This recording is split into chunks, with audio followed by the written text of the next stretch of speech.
At this time, it is my pleasure to present President Geraldine Jones.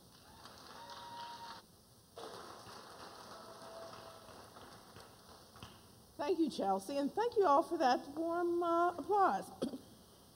And I want to welcome everyone here today. I always love welcoming our students here to campus.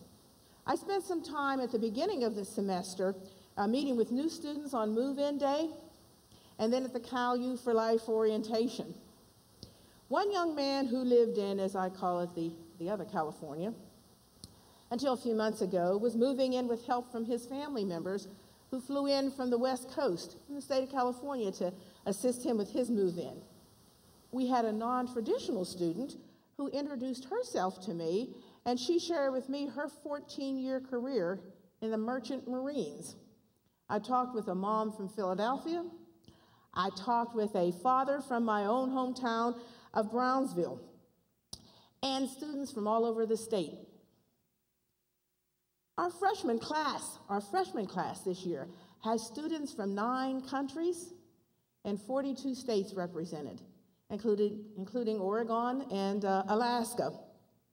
But I noticed one thing they all had in common. They were excited to be here at Cal U. And all of you who are gathered here today, I hope you are as energized as those students are with the start of a new academic year. So I'd like to start today with sharing with you what's new this semester. I'll review goals and objectives and the progress we have made since our last convocation. I want to share enrollment information with you this morning and update you on the year-end status of our 2012-2013 budget. Finally, I'd like to share the budget outlook as we begin our 2013-2014 fiscal year and talk with you about next steps as we move ahead. I want to share with you about a new program beginning this fall. And who knows, there may be a few students in the audience who are in this new program. So you may have seen the advertising, you may have seen the billboards about our Mechatronics Engineering Technology program based in Everly Hall. This program prepares students to work in high-tech fields, such as advanced manufacturing.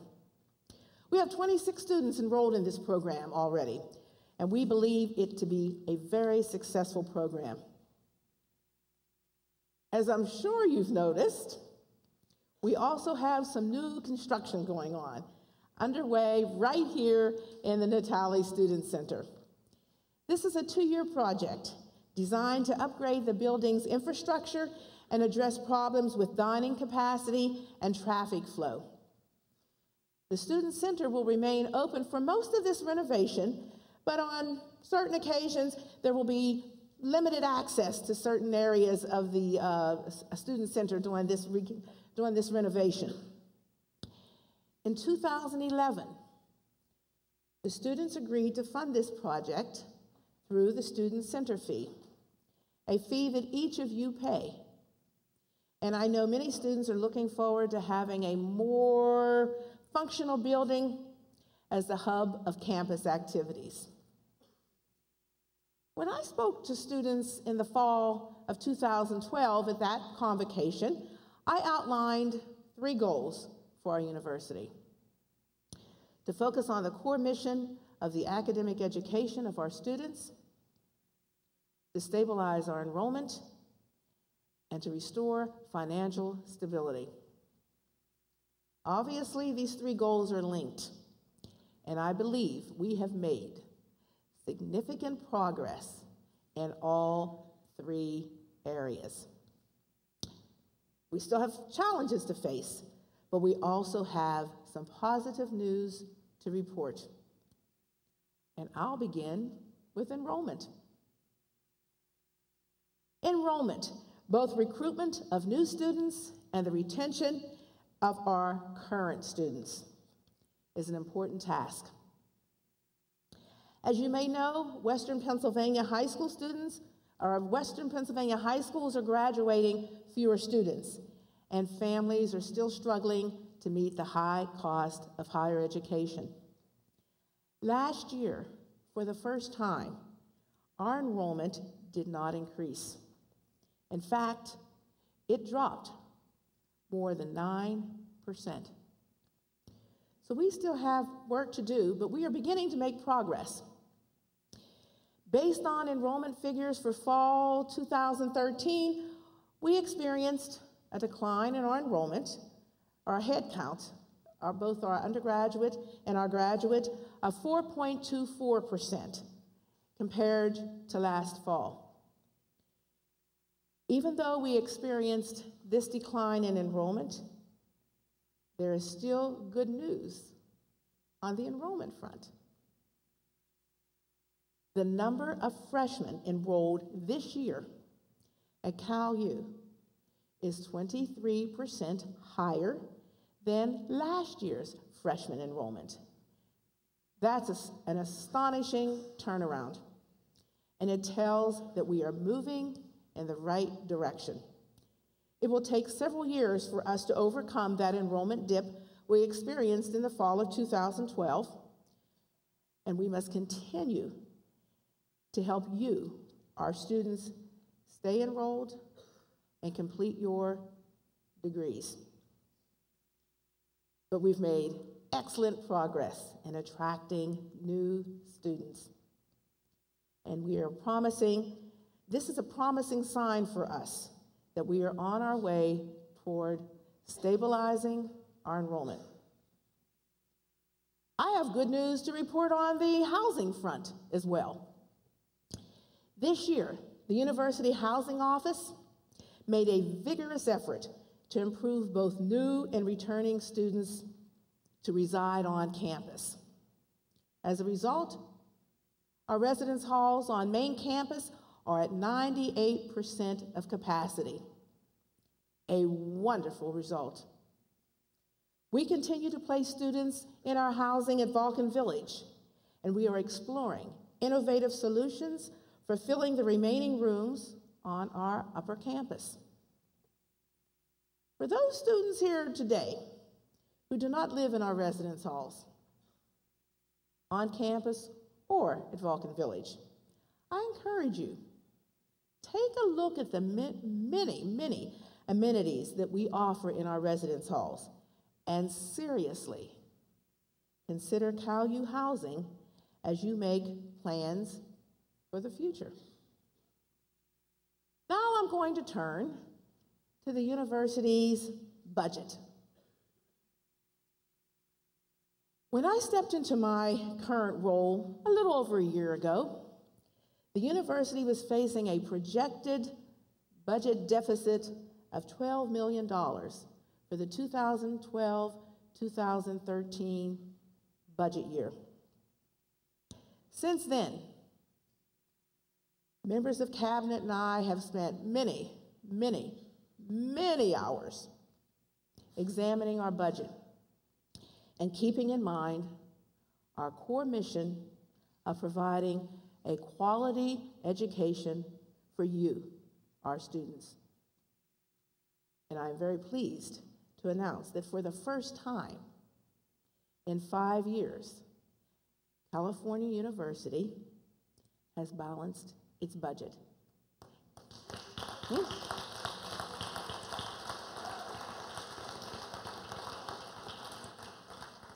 Every area of the university contributed to the successful deficit-cutting effort, as you can see. In fact, we ended the year with a $5.8 million surplus, and it bears repeating, a $5.8 million surplus. And there's a lot of people in this room who were responsible for that. And I know I have many members of cabinet here, and I'm gonna ask them to stand up. Members of cabinet, stand up and be recognized. There you go, and I see you back there, Roseanne. Stand up, everyone, okay? And our VPs here in the front here. So this was a big effort on the part of many. And while this surplus is a great thing, and it is, we must plan for the future. In doing so, we will add some of that surplus to our university fund balance, which has been depleted significantly over the last 3 years. That's very important. The university's fund balance is like an emergency fund that a family might keep on hand for unexpected expenses. In the university's case, our fund balance is used to cover unplanned expenditures, life cycle replacements, deferred maintenance cost, and shortfalls at year end should our expenses exceed our revenues. And I'm excited to share this good news about last year's budget. But we are still facing financial challenges for 2013, 2014, that budget year. And we must continue our efforts to financially secure the university for you and for future students. So please know, at California University, the administration, the faculty, and the staff are working diligently in order to provide each of you with a great academic experience. And I have no doubt if we continue to work together, to support one another, we can accomplish great things and make you proud of your university. Thank you, and have a wonderful semester. And at this time, I will take questions. I'm going to ask Chelsea to come back up, and I will take questions that you all may have. And please know, this is the presentation that was provided to our faculty and staff at the beginning of the semester, and I know you as students want to know that same information. So are there questions? And if so, I will take them at this time.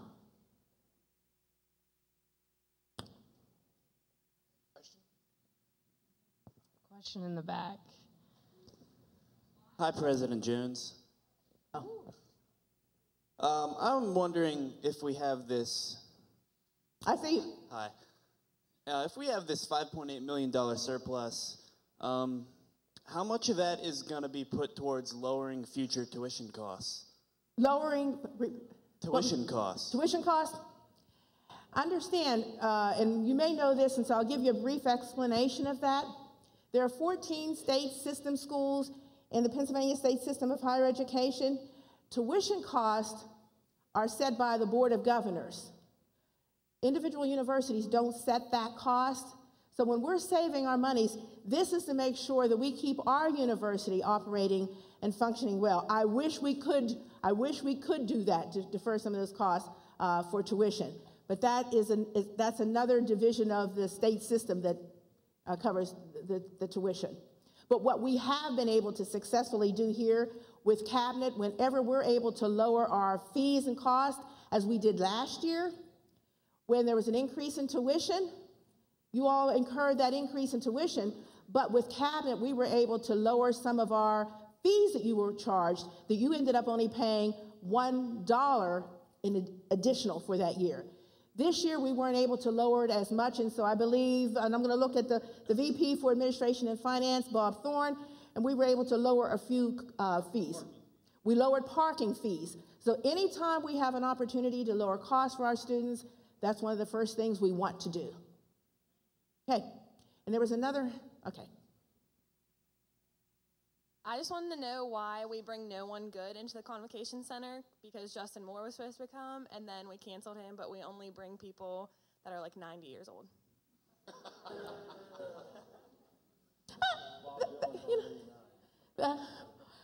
That's an excellent question, and thank you for bringing that up. And let me share with you, many years ago, several decades ago, I was a student here, and I know at that time we did bring wonderful acts to the university. We're only in the second year of operation of the Convocation Center, and when you're starting something new, you always run into some issues and struggles along the way. So hopefully in the future we will be able to address those kinds of concerns. Bear with us, we're trying, and we're wanting to do that, but it's not that easy to do because you have to work with individuals who are on tour and wanting to come into the areas. But we know this is something you as students want to do. So give us some time, and we're working on it. And now your president wants to expand on that. By all means, Chelsea. Just to expand a little bit on that, I would recommend for you to check out the Underground Cafe. It's every Thursday night. Usually they do it, Sarah, where's it at this week? Food court, so it's out in the food court. They have tons of acts come in throughout the year, and they're absolutely amazing. A few weeks ago, I know they had someone from Glee, am I right? DACA Boom was here. So those are all things to check out. That's every Thursday night. They consistently have about 200 students plus go. So check out those opportunities. They're a lot of fun as well. Some other questions? And while the mic is going to him, let me take this time to share with you, in the next few weeks, we will have what we call Campus Talk. And so that's a date that will be scheduled, and that's another opportunity for you to ask questions of me as the president. The cabinet members will be here, the vice presidents of the different divisions, and we will be here to address any questions and concerns that you have. So I would love to see all of you back for Campus Talk. Invite your friends as well. And because we want to take your questions and get answers. Because when you ask us these questions, it challenges us to always want to improve the wonderful programming that we already have in place for you and provide you with the best academic education that you deserve here at the university. Okay. Okay, so I'm Casey Flores, and I am a senior and public relations major. If everyone who asks a question from now on could say that information about themselves, that'd be great. Okay, so I'm wondering about last year. I know that the board of directors or governors or whatever it's called rejected the proposal to raise the room and board and food costs and stuff like that. And so I'm wondering if, because of that, maybe the quality of the food or the selection of the food has been like gone down. I don't know, because so I'm not one of those people who like complain about the food all the time, but I have noticed. I think I've noticed a difference since last year. So I'm just wondering if that happened. All right, let me make a comment, and then I'm going to look for Larry Seebeck, or who wants to, and Larry Seebeck is directing me to Karen. All right, so I'm going to give you the opportunity to address that question for us. Thank you.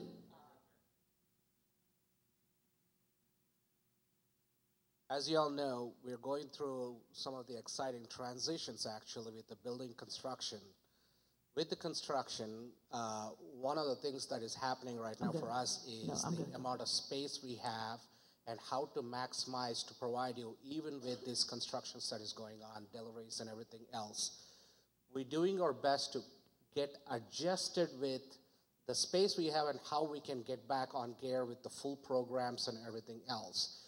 This October and coming forward to the future months, you will see where we'll back to the normal where we need to go. Right now, we're kind of going through the adjusting period. It doesn't mean we're compromised the quality. We are still stand proud that we bring local foods and whole mussels, and we process fresh in-house.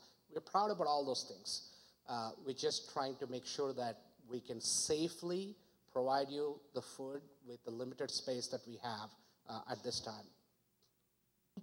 And so and I want to address another part of your question, because I know you were saying the board of directors or board of governors or council of trustees. There's a whole lot of groups. First of all, the board of governors are the individuals who reside over all 14 state universities. They were not involved in that piece. And then each university has a council of trustees. California has our council of trustees. They were not involved in that decision. That is your board of directors from your SAI board, okay, that made that decision what they were going to do. And the only reason I want to share that clarification, there are so many different groups so everyone understands, okay? But thank you for your question. Hi, I'm Jasmine. I'm a senior psychology major. Being a psychology major, most of my classes are in Morgan, and a problem that I have been seeing pretty much every year since I've been here is with the stink bugs. And it is affecting, us academically, being that, you know, I'm trying to focus in class, but yet I see the stink bug hanging from on top of my professor's head, or I'm worried about the next stink bug that's about to come and, you know, get on me. So what can be done to, you know, handle the situation? Because I don't know if there's stink bugs in every other building, but Morgan is the only building where I see that these bugs are there. Before I have the Vice President for Administration and Finance take that question, there's many wonderful things about being the university president, and especially at this university here, that we have a wonderful cabinet. And as the president, I don't have to have the answer to every question, but I need to make sure that I have a team who has the answers to those questions. And I've got such a team. So I'm going to have VP Thorne take this question. Thank you. Stink bugs are a problem. I think we all know that. I know it personally at home. Yesterday I noticed, and I don't know if most of you noticed, when this change in weather changes, these stink bugs now are looking for a place to stay and keep warm for the rest of the year. So they kind of come and go. They're much more pronounced right now as we enter into this cold season. But we are very aggressive in trying to contain them. And if there are outbreaks in certain buildings, we will make sure we take care of those. Our custodial staff, our facilities management staff will continue working on resolving those issues.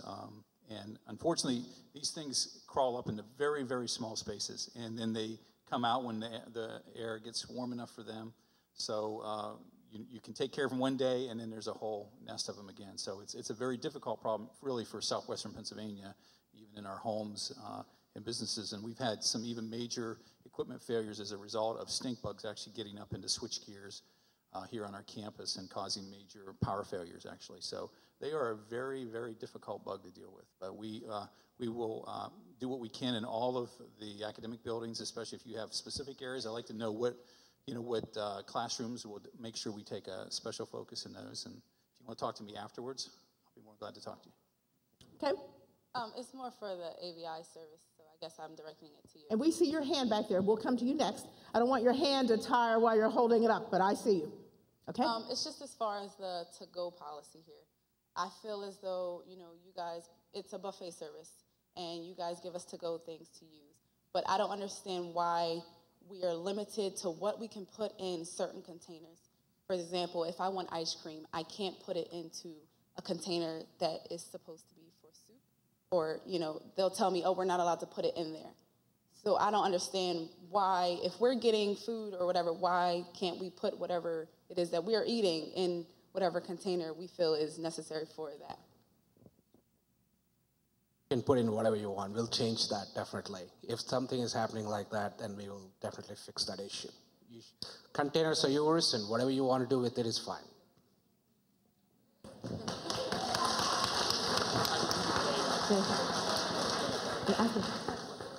No, we'll take hers and then we'll go back to her. Okay, we'll come back to you. I think she was first. Okay. Everyone will have an opportunity to have their question. You can ask your question. And hopefully we have the answers. Okay. Okay, my name is Ariana Wilson. I'm a senior psych major as well. I was just wondering, is there any plans to renovate Morgan? Because I also have every class in that building. That building is, decrepit. And I was just wondering if there's any plans in the near future to upgrade it at all. Okay. Again, I'm going to turn that question back over to our VP for Administration and Finance because all of those areas fall under that division. Thank you. Here at the university, we have a capital spending plan that we must submit to the Board of Governors. It's a 5-year spending plan. We submit projects on a 5-year basis, and then we get approval from the state for those projects. Morgan is not in our next 5-year cycle. Unfortunately, you do not get a facility or a building renovation or even a new building every year. It goes to the system. They have approximately $65 million that they distribute across all 14 universities. We put our projects forward.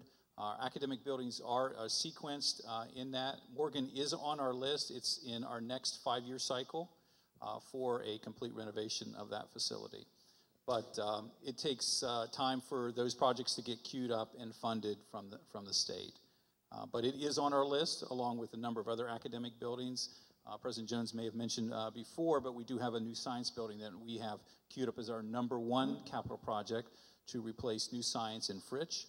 and that is being considered as our #1 priority on our campus. And in fact, some of the surplus that we had this year, we committed $1 million of that toward funding that facility.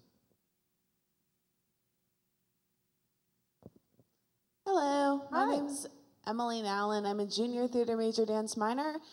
I was wondering if you would elaborate on what the future Natali Student Center will entail The future of the Natali Student Center? when it's all completed. Sure. Okay, I may call on a few individuals for that. And here comes Associate mine. VP Larry Hello, Seebeck. hello. Larry Seebeck from Student Affairs. I can elaborate on that. One of the things that we're really trying to do is expand the food services production space. The second part is the expansion of the student spaces, especially on level 1.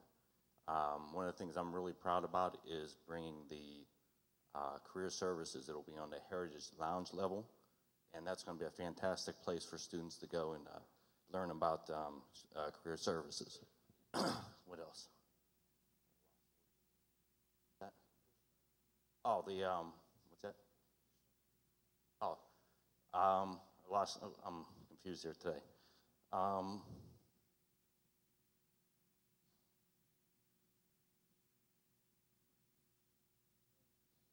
Oh, yeah, the expansion of the Gold Rush Room. I was so happy about that. We're going from 452. That's okay. That happens to all of us. When you have so many things that you're working on at one time, sometimes you can't get those gears switched as quickly as you once did, you know? So it's okay. Been talking so much about this lately that I get so passionate about it. We had a $28 million renovation scheduled for this building, and it took us about 5 years to get to this point. And I'm so happy to make this happen for the students. You'll notice that about 3 years ago, we had an infrastructure downstairs that we lost the entire plumbing to this building. And we were not ready to make this happen. And it was my goal with the student board here to make this happen. And I was so happy 2 years ago when this came forth that it just binds me up at times. And I just get so difficult in talking about it. So bear with me with this, all right? Today we left a construction meeting, and we were so happy that we were on time and very close to the budget, and it's going to work for the students here. And that is the goal, to make it student-friendly space. And that's where it's getting to me. And I just love talking about the services here, okay? We talked about, when I mentioned career services, and I'm getting back into this groove now. When we talked about career services 10, 15 years ago, talked about bringing them into this building. When you come here as a freshman student, the first place you should be visiting is career services. And that's going to be a fantastic venue for this building.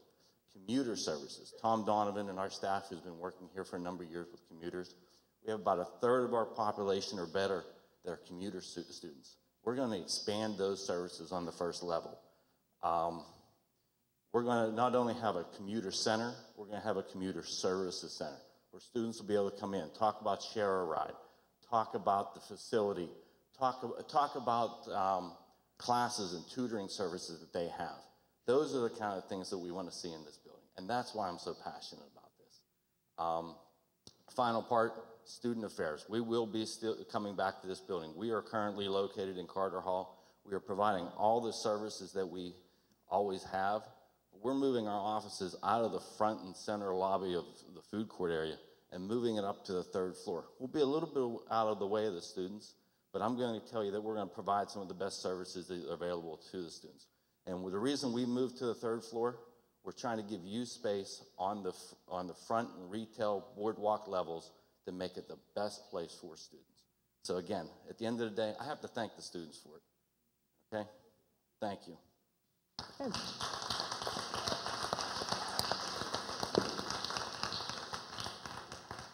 Some other questions? Oh, yes. Wait, let's get the mic so everyone can hear you. My name's Chris. I'm a senior here at CalU. And my question is, I think it's directed toward you. We're having an issue with the buses. Is there any good news in the future about You know, we're waiting 16, 20 minutes for a bus, being late for class, after class being late for work. Personally, me with night classes, I'm coming out at 8:45, 8:50, and waiting 20 minutes for a bus by myself in the bus stop, in the dark. It's cold. So when it snows, I really don't want to do that. And then if you're parking on campus at night, they're ticketing. I know in the past at like 4 or 5 o'clock that wasn't happening, and now it is. Like, is there, can we meet somewhere in the middle? Interesting thing is that to get to that surplus, we've had to make some very, very challenging decisions. And part of that is looking at our ridership, making schedule adjustments, and extending those wait times. We started at 10-minute wait times. To do that means that we run 12 to 15 buses throughout the whole entire day. It's a very costly operation. Last year, we cut $600,000 from that budget. To do that, that limits the number of buses that we actually have in service throughout the day. So we had to extend that wait time. We still wanted to maintain the service levels from 7 a.m. to 11 p.m.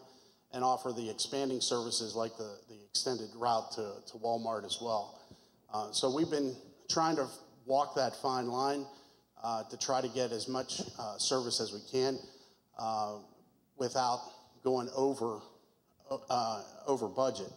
I can tell you on peak nights and peak events, home football games, homecoming, family weekend, those weekends and those activities, we do add additional bus service to accommodate those other activities around and off campus.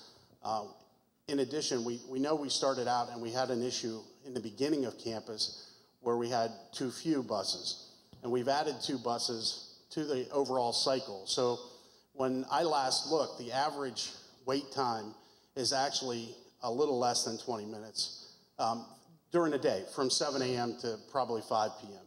Now, it does extend to 20 minutes after that. But we can look at the schedules. We can see if we can make that perform a little bit better. We are in the process of revamping the next bus system and adding our Walmart route so that students can be able to pick that route and be able to determine that Walmart bus will be there at 1:05, 2:05, etc. In addition to that, we're also remapping so that we include the express service that we added last spring that actually allows the cloud bus, as we call it, to access lower portion of Vulcan Village for those residents who live up there. We've expanded our Saturday service to accommodate grad students and an early class that they have on Saturdays. So we're now running service from 8:30 a.m. all the way to 11 p.m. on Saturdays. And on Sunday, we did make some adjustments there. We start at 10 a.m. As opposed to 8 a.m. We just didn't have any riders at 8 a.m. on a Sunday. So we've tried to make those adjustments so that we couldn't and don't impact the core mission of the university, which is to get you to class. But if we need to revisit that, we can certainly take a look at maybe making adjustments, especially in that evening hour. And I can, as far as ticketing, actually from 2010, I graduated here in 1990. Before I graduated, I had to pay all my citations that I owed the borough before I could graduate, which was in the hundreds, I might add. But we always, from the beginning of a managed parking system, ticket 24/7. We do rely on university police support for that. And so if you've seen it, I mean, it has been happening in the past as well. I know they've been very diligent. We do have our challenges, obviously, with the loss of Lot 17 behind Natali. And we've tried to accommodate as many of the residents who live in those buildings that are impacted by that lot. So we're going to continue to work through that. And VP Thorne, is there anything that you want to add? I think Chris just added specifically about the ticketing. I wanted to comment on it, and he did, but I do want to talk about safety because that obviously is of concern to the president and I and all of us here. If there's areas that you feel are unsafe or whatever, we'd like to know what those are. But we've spent a tremendous amount of money to light up this whole campus. We spent $20 million on renovations to parking lots, emergency lighting, emergency phones. But if these are bus areas where we might need to increase lighting, we'd be more than glad to take a look at that and make it even a safer place. Is this up at Vulcan Village where you feel the lighting's lower, or in the park and ride areas?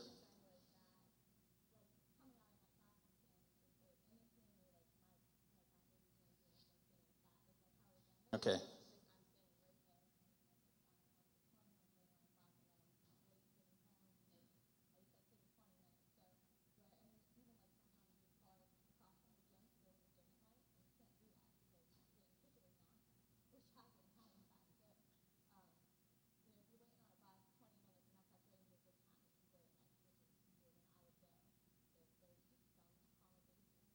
Well, I mean, I think Mr. Johnson indicated we do have a paid parking system because we can't say for those students that come here in a day, you have to pay, and the students that want to come here in the evening, you don't.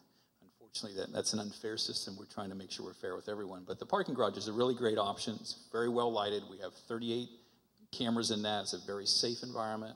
Strongly encourage you to use that as a possibility if you're wanting to go to the gym and park there. It's $2 for the first hour and $1 an hour for each hour after that. As an option. But we'll take a look at the Booker Towers, which is where I think you're referring to some concern about lighting there as well. Okay. Now you had a question. Was it this same? Okay, we'll get a microphone to you so everyone has the benefit of hearing your question. My name's Leah. I'm a junior special ed early childhood major. And before construction started, there was those like 3 or 4 30-minute meal pickup spots. Will those come back, or is there any arrangements that you can make for those now? Because those are really helpful for me, being up at Vulcan and then coming down to get food real fast and stuff. Yes, they will be coming back. Our challenge right now is to actually try to relocate those in an area that's, one, as convenient as we can make it, but at the same time not abused. That's one of the biggest calls we get when we did have those spaces. Were students that were saying, hey, somebody's been parking there all day, somebody needs to come and get them, I need to use these spaces. So we are looking at all other options, but we do intend to replace those as soon as we can. Our hope is to get some of those spaces back behind Natalie, hopefully maybe by next fall, and so maybe we can make some adjustments there and put those back. Okay, thank you. Some other questions? Okay. Hi, I'm Jessica, and I'm a sophomore. And my concern really deals with the academic section of the program here at Cal. I'm an international studies major, and I've noticed we don't have in-class language courses as we should. We don't have any in-class language courses. A lot of them are offered online, and I feel like that's a challenge for me as an international student. How am I supposed to have the real cultural experience by learning online? Okay, I'm going to turn that question over to our provost here because there are some wonderful things on the horizon with what we're doing with our international studies program. But I'm going to leave that to the provost to address. Thank you for that question.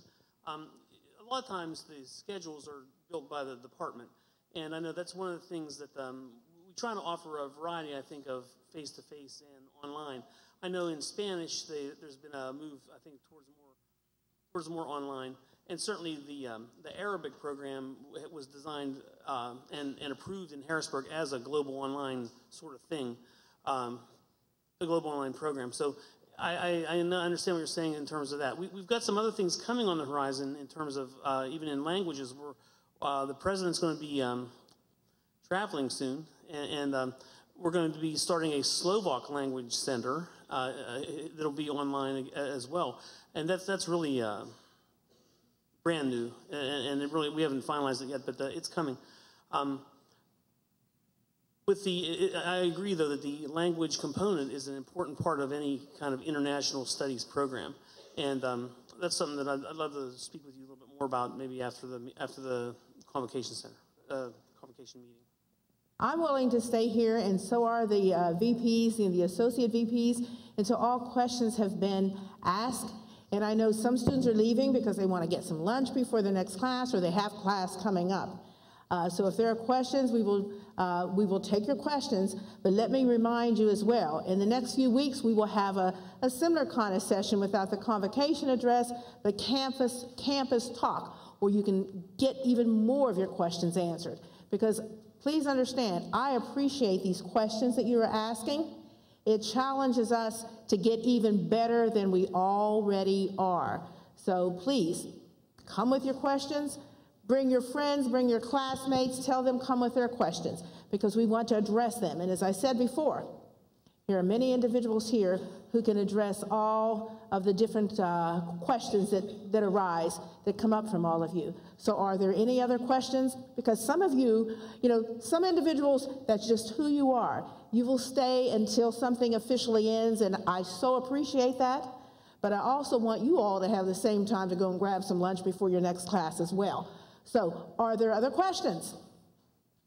We will take your questions. Yes.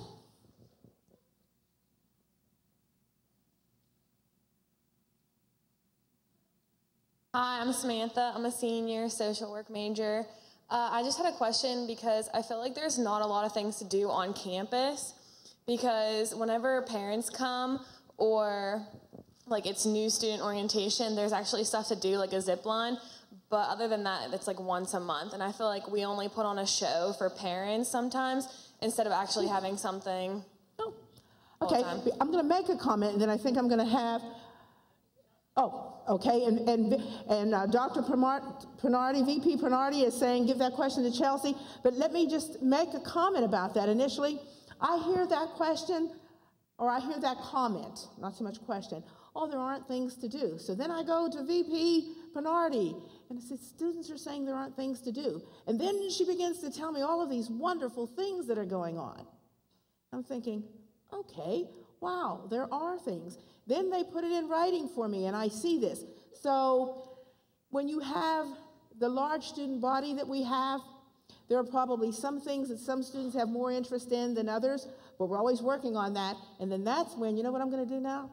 Wow, we got 2 people up here ready to answer those questions because it's your student government who helps put a lot of these things in place. And Missy Dunn was here a little earlier. Is Missy still here? Okay, Missy's in the back now. And I know there's wonderful programming that Missy does. So, but I'm glad you're bringing that question up. So you all are on the hot seat now.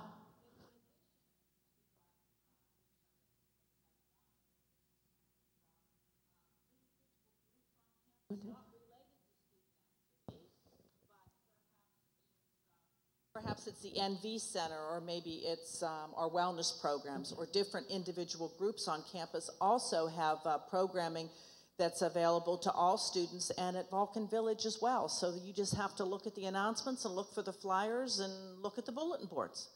But the official Student Activities Board and its president.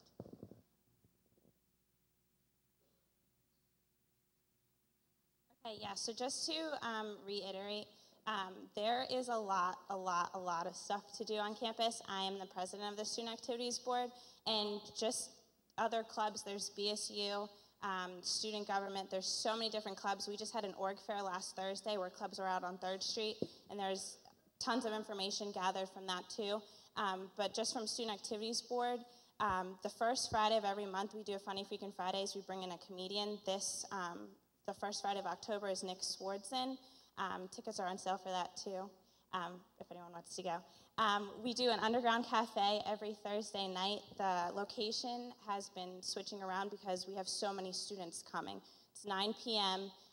Sometimes we bring in a feature artist. They get an hour spotlight from 10 to 11. Students can sign up. People do poetry. They sing. They play the piano. Anything. You can feature your act or whatever you'd like.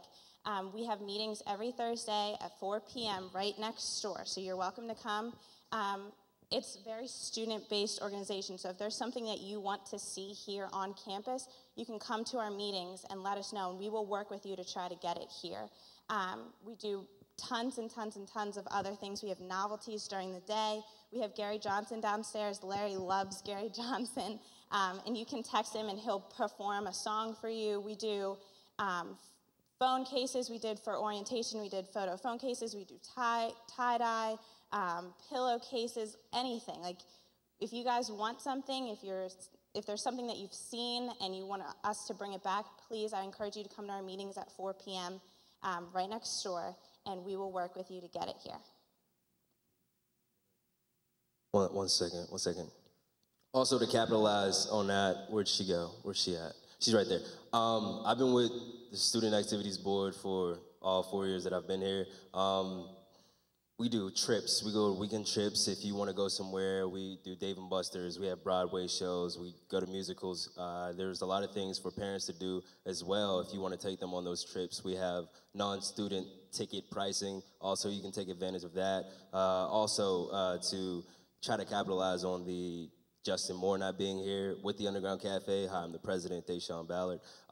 We have a Fall Fest coming up at the end of October where you're encouraged to, wear your cowboy boots, cowboy hats. We have Adeline Gentry. There are two country-ish type of girls who are coming, and it's, kind of like a footloose environment. We're going to have hay bales and, some lights and things like that to try to capitalize on the country epidemic that I've seen my roommates go through and all their friends. So, okay, that's it. And excuse me, just 1 minute. And I'm not putting you on the spot by any means, who asked the question. So when you say there's not a lot, is there something you would like to see that's not happening, that could possibly happen? And you may or may not know, and that's okay. Okay. Okay. Okay.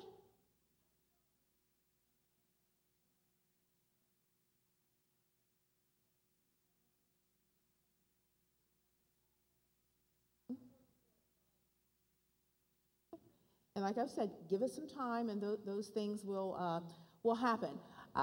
It's now 12. Oh, there's a question here. We'll make that the last. Well, okay, we'll take your question and yours because it is now 12 o'clock. Some of you have class. Some of you do want to get something to eat before your next class. So we'll take those last two questions. And again, I thank you all for your attention and for the questions that you all have been asking. Just two questions, I guess, just to follow up on her point. I think the concern is really that there's nothing to do over the weekend. We are both, we like CAs on campus, and we have residents who live far and who don't get to go home every weekend. And every Saturday and Sunday, we basically trying to get them to stay on campus, but there's nothing to do over the weekend. I think that's the problem. Additionally, just to reiterate a little bit on what they said, there's movies in the Vulcan Theater at 4, 8, and 11 on the weekends, and those change every week. That's something for you to do. Also, I know the fitness center always puts on little run-a-thons, I think they call them, things like that. But always check them out. And the activities board, like they said, they do take trips. For example, I'm going to the Lion King this weekend. So you want to look out for those things, and they do have special prices for students, which is very good. Also, just another concern, I feel like we don't get enough class rotations. Or class rotation. Okay. Like we get one course and it's only one section and it's offered every other semester. So where does that put us as students in terms of graduating on time, and also if we're involved in student athletes, let's say for example, how they can register for courses? Your provost can address that, and I know I was talking to one of his associate provosts, Dr. Dan Engstrom, on my way up here, who is in another meeting today. When you have campus talk, there's going to be some opportunities for all of that as well. And that has been, I think, an issue. One of our goals in academic affairs is to give you every opportunity to finish in 4 years. And to do that, you have to be able to get the classes that you need. So we've expanded the schedule. And again, it doesn't happen overnight. We had a larger schedule than normal in the fall, despite the fact that our enrollment did go down. This semester, we're actually offering more classes than we did last fall with fewer students. You're going to see the same thing coming up for spring, where we're trying to have those classes available at the times that you need them, because it's very important to us to try to help you graduate in a 4-year time frame. Again, some of those things, as far as the rotational schedule of some of the upper division classes, those are typically set in the department, and I would encourage you to talk to your advisor about so you can determine what the rotation is and how you can make sure you're on the right rotation. But we've got other ways, too, to mitigate that. If you miss a class for some reason, for whatever reason, there are other things we have options like individualized instruction and other types of things that get you caught up. So if that's the case, again, start with your advisor and then go from there. I'm going to take that last question and then remind everyone about Campus Talk. So anyone who didn't get a question asked today, November 14th, is Campus Talk, and that's when you'll have an opportunity to ask more questions. And make sure you attend and you tell your classmates. Yes. Hello, my name is Brad Edwards, and I'm a fisheries and wildlife biology major here. And you mentioned earlier that there's the university has plans to like renovate the Frick building. Yes. I'd just like a little bit further details on that, like what the university plans to do with that building, Okay. and a possible maybe completion date. The Frick building will actually be demolished. It's part of the replacement process that we have queued up in the capital funding project list, but that we're talking probably 7 to 8 years from now.